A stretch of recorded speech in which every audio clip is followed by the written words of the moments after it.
How to log in Binance without Google Authenticator. Hi everyone, in this tutorial I'll be showing you the ways to log into your Binance account without Google Authenticator. Now logging into Binance without Google Authenticator or two-factor authentication can be done if you have other security measures set up if you need to disable two-factor authentication temporarily. Here's how you can do it. First of all, you can go and log in with your email and password. So for that, visit the website. So type in Binance. So when you open up the official website, it's going to take you to this field where you need to go ahead and click on the login button, then enter in your credential.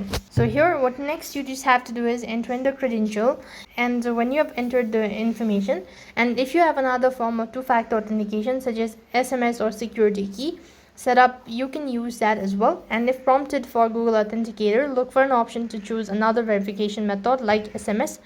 Then you could enter the code that is sent through an SMS or an email. After that, if you need to disable the Google Authenticator to log in, you won't have to do this through Binance support. So you just have to go to the Binance support or just type in Binance support. From there, you need to submit a request explaining that you need to disable Google Authenticator. Just follow the instructions provided by the Binance support.